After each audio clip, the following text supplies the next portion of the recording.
Bismillahirrahmanirrahim. Les signes de l'heure. Ce cours est un résumé simple de ce que tout musulman doit savoir concernant ce que l'on appelle en arabe Ashrat as-Sa'a.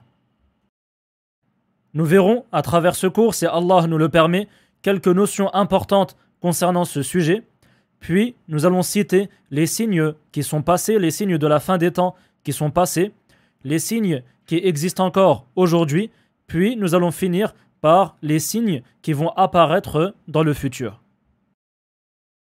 Sache qu'Allah te préserve, qu'avant le jour du jugement dernier, il y a des signes qui montrent son approche. Il y a des signes qui montrent le fait que le jour du jugement dernier est proche. Et ces signes s'appellent en arabe Ashratu as-Sa'a, les signes de l'heure. Sache également que l'heure du jugement dernier est plus proche que jamais. Et nous allons citer quelques preuves qui montrent cela.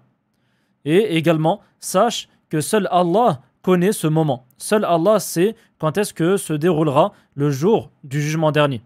Et donc ni le prophète sallallahu alayhi wa sallam, ni Gabriel, ni les anges, ni personne sur cette terre ne connaît ce moment. Seul Allah sait quand est-ce que se déroulera, quand est-ce qu'il y aura le jour du jugement dernier. Les catégories de signes de la fin des temps. Sache qu'Allah t'ajoute en savoir bénéfique que les signes de la fin des temps se divisent en plusieurs catégories. La première, les signes qui sont passés. La deuxième, les signes qui sont passés et qui existent encore de nos jours. Et la troisième catégorie, les signes qui vont apparaître dans le futur. Concernant les signes qui sont passés, il y en a plusieurs. Parmi ces signes-là, on retrouve la prophétie de Mohammed sallallahu alayhi wa sallam, le fait que le prophète sallallahu alayhi wa sallam a été envoyé en tant que prophète. Comme ceci a été rapporté de manière authentique par l'imam al-Bukhari dans son Sahih. Le prophète sallallahu alayhi wa sallam a dit « Bu'ithtu ana wa sa'a kahatayn » c'est-à-dire que son envoi, le fait qu'il soit devenu prophète, ceci est un signe que l'heure de la fin des temps est proche. Également, il y a la mort du prophète sallallahu alayhi wa sallam. Le prophète sallallahu alayhi wa sallam a dit « U'dud sittan bayna yaday sa'a mauti » Donc il a dit de compter 6 signes de la fin des temps. Et le premier signe qu'il a cité est sa mort. Donc le fait qu'il meurt, c'est un signe de la fin des temps et de l'approche de l'heure. Et également, on retrouve l'abondance des biens. Le fait qu'il y ait énormément de biens, qu'il y ait beaucoup de riches et qu'il y ait beaucoup de richesses et beaucoup d'argent. Le prophète sallallahu alayhi wa sallam a dit « La taqumu as-sa'atu hatta yakthura fikumul mal » comme ceci a été rapporté par l'imam al-Bukhari et Muslim. Et ceci s'est produit, comme les savants le citent, ceci s'est produit à l'époque des compagnons du prophète sallallahu alayhi wa sallam et également à l'époque de Omar ibn Abdel Aziz rahimahullahu ta'ala. Concernant les signes qui sont apparus dans le passé et qui continuent à être présents à notre époque, on retrouve le fait que la science islamique disparaît d'année en année. Il y a moins de science islamique, il y a moins de savants. Et le fait également qu'il y ait de plus en plus d'ignorance. Et le fait que la fornication se répande. Comme ceci a été rapporté de manière authentique par l'imam al-Bukhari dans son Sahih. An yurfa al-ilm wa yakthura al-jahl wa yakthura az-zina. Et également dans un autre hadith, le prophète sallallahu alayhi wa sallam a cité parmi les signes de la fin des temps إِذَا وُسِّدَ الْأَمْرُ إِلَى غَيْرِ أَهْلِهِ, le fait que la responsabilité soit accordée à ceux qui ne la méritent pas. Donc tous ces signes-là font partie des signes qui sont apparus dans le passé et qui continuent à augmenter d'année en année et qui sont présents jusqu'à notre époque. Les signes de la fin des temps qui vont apparaître dans le futur. Parmi les signes de la fin des temps qui vont apparaître dans le futur, on retrouve premièrement l'apparition du Mahdi. Al-Mahdi, c'est un homme qui a le même prénom que le prénom du prophète sallallahu alayhi wa sallam. Il s'appelle Muhammad ibn Abdillah et il fait partie de la descendance de Al-Hassan ibn Ali ibn Abi Talib radiyallahu anhuma. Et comme ceci a été rapporté de manière authentique, cet homme va devenir roi et il va remplir la terre de justice après qu'elle se soit remplie d'injustice. Et donc son apparition est un signe de la fin des temps. Le deuxième signe de la fin des temps est l'apparition du Dajjal. Le Dajjal, comme ceci a été rapporté dans plusieurs hadiths authentiques, c'est quelqu'un qui, au début, va apparaître comme étant un roi. Ensuite, il va prétendre être un prophète. Puis, il va prétendre être Allah. Il va prétendre être une divinité. et il sera suivi par de nombreuses personnes. Il sera suivi par les ignorants ainsi que par les mécréants.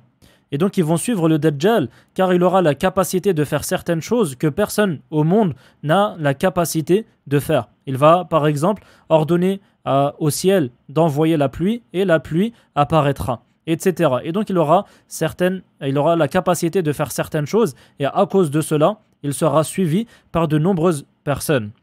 Et il restera sur terre pendant 40 jours. Le premier jour durera 1 an. Le deuxième jour durera 1 mois. Et le troisième jour durera 1 semaine. Puis les autres jours seront comme les autres jours de l'année. Et donc ce sera une épreuve pour les gens qui seront présents à cette époque-là. Le troisième signe de la fin des temps est la descente de Jésus, le fils de Marie, Isa ibn Maryam alayhi salam. Donc comme nous le savons, en tant que musulmans, comme ceci a été cité dans le Coran, Jésus n'est pas mort. Il a été élevé vers les cieux et il n'a pas été crucifié. Et à la fin des temps, comme ceci a été rapporté dans de nombreux hadiths authentiques, à la fin des temps, Jésus va descendre sur terre. Il va être envoyé par Allah et il va descendre sur terre et il va combattre le Dajjal. Et il va rester 40 ans sur terre. Il jugera selon les lois de l'islam, selon les lois qui ont été révélées au prophète Mohammed sallallahu alayhi wa sallam. Le quatrième signe de la fin des temps est la sortie de Gog et Magog, Ya'juj wa Ma'juj.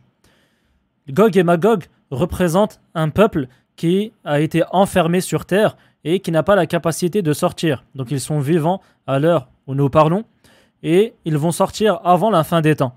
Et plus précisément, après que Jésus alayhi salam ait tué le Dajjal, comme ceci a été rapporté par l'imam Muslim dans son Sahih. Et donc Gog et Magog, c'est un peuple qui va se répandre sur terre et qui va répandre l'injustice ainsi que le mal. Et ils vont apparaître au moment où Jésus alayhi salam sera encore sur terre et donc après qu'il ait tué le Masih ad-Dajjal. Le cinquième signe de la fin des temps est la sortie de la bête, ce que l'on appelle en arabe Khuruju ad-Dabba. Cette bête a été citée dans le Coran, dans Surat An-Naml, et elle a été également citée dans plusieurs ahadiths. Et parmi les choses qui ont été rapportées, il y a le fait que cette bête va apparaître avant la fin des temps. Ce sera un signe de la fin des temps, et elle va distinguer les croyants des mécréants. Elle va mettre un signe sur la tête ou sur le visage des croyants et des mécréants et seront distingués de cette sorte. Le sixième signe de la fin des temps est le fait que le soleil se lève à partir de son coucher. Le fait que le soleil se lève à partir de l'ouest. Comme ceci a été rapporté de manière authentique par l'imam al-Bukhari, rahimahullah ta'ala. Le septième et dernier signe de la fin des temps que nous allons citer dans ce cours est ce que l'on appelle en arabe an-nafkhu fi s-sur, le souffle dans la trompe.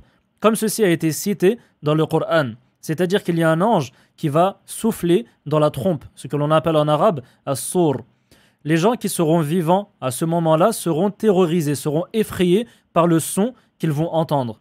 Ensuite, cet ange-là va souffler une deuxième fois dans la trompe. Et tous ceux qui seront vivants à ce moment-là vont mourir. Et ensuite, il va souffler une troisième fois et tous les êtres vivants, tous les êtres humains, même les animaux, seront ressuscités pour le jour du jugement. Pour finir, je précise que ce cours est essentiellement basé sur le livre du grand savant Al-Fawzan, Al-Irshad ila Sahih al-I'tiqad. Je précise également que vous pouvez retrouver ce cours en format écrit et les liens sont dans la description. N'hésitez pas à poser vos questions en lien avec ce cours dans les commentaires. Wallahu a'lam wa sallallahu ala nabiyyina Muhammad wa ala alihi wa sahbihi wa sallam.